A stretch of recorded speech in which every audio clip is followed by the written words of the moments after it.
প্রিয় শিক্ষার্থী, welcome to our channel. আজকে যে বিষয়টি নিয়ে আলোচনা করব সেটি হচ্ছে ষষ্ঠ শ্রেণীর হিন্দু ধর্ম ও নৈতিক শিক্ষার দ্বিতীয় অ্যাসাইনমেন্ট। এটা শিরোনাম হচ্ছে ষষ্ঠ অধ্যায় ধর্মীয় উপাখ্যানে নৈতিক শিক্ষা। নির্ধারিত কাজ বা অ্যাসাইনমেন্ট হচ্ছে ধর্মীয় নৈতিক শিক্ষামূলক যে কাজটি তুমি চর্চা করো দেশপ্রেম বা অধ্যবসায়, তার বর্ণনায় নিচের বিষয়গুলো অন্তর্ভুক্ত করে একটি প্রতিবেদন তৈরি করো। তো এখানে কয়েকটি পয়েন্ট দেওয়া আছে। পয়েন্টগুলো হচ্ছে: 1 নম্বর কাজের ধারণা, 2 কাজের উদ্দেশ্য, 3 ব্যক্তিগত অভিজ্ঞতা, 4 কাজটি করে তোমার অনুভূতি, 5 কাজের গুরুত্ব। প্রতিবেদন এখানে যেহেতু বলছে যে দেশপ্রেম বা অধ্যবসায়, তো এখানে আমি দেশপ্রেম নিয়ে বলতেছি।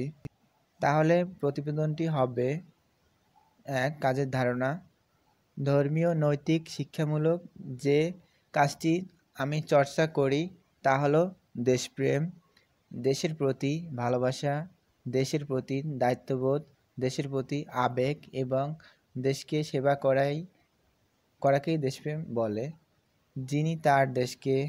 যিনি তার দেশকে ভালোবাসেন তাকে বলা হয় দেশপ্রেমিক।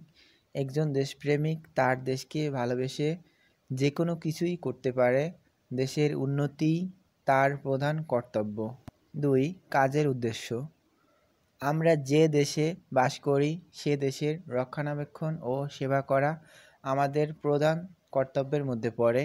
একজন দেশপ্রেমিকের অবশ্যই তার দেশের সেবা করা উচিত, না হলে তাকে দেশপ্রেমিক বলা চলে না।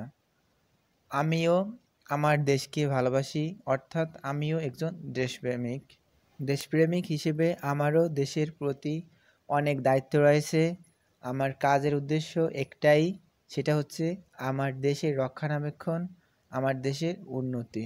3 ব্যক্তিগত অভিজ্ঞতা, তো দেশপ্রেম একটি মহৎ গুণ। আমি আমার দেশকে অনেক ভালোবাসি। দেশের প্রতি এই আবেগই আমায় দেশপ্রেমিক হিসেবে করে তুলেছে। দেশের জন্য কাজ করার অভিজ্ঞতা সত্যিই দারুণ। এতে দেশের মঙ্গল হয় এবং মনেও এক প্রশান্তি মিলে। আমি আমার দেশের জন্য অনেক কিছু করি, যেমন অপরিষ্কার রাস্তাঘাট পরিষ্কার করা, গাছপালা রোপণ করা, দেশের মানুষকে নৈতিক কাজে ধাবিত করার জন্য ঈশ্বরের মাহাত্ম্য প্রচার করা এবং ভালো কাজের মাধ্যমে সবার মনে জায়গা করে নেওয়া।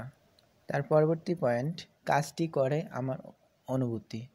দেশকে ভালোবাসা, দেশের সেবা করার থেকে ভালো আনন্দের কাজ আর হয়তো একটাও নেই।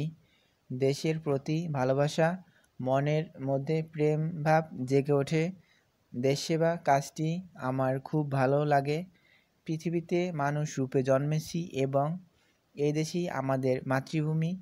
নিজের মাতৃভূমি সেবা করার অনুভূতি বর্ণনাতীত। প্রত্যেকেরই নিজের দেশকে ভালোবাসা উচিত, তবেই হতে পারে দেশের উন্নতি। তার পরবর্তী পয়েন্ট হচ্ছে কাজের গুরুত্ব। একটি দেশের উন্নতির জন্য দেশকে ভালোবাসা অর্থাৎ দেশপ্রেমের গুরুত্ব অপরিসীম। দেশকে ভালো না বাসলে দেশের প্রতি মমত্ববোধ জাগবে না।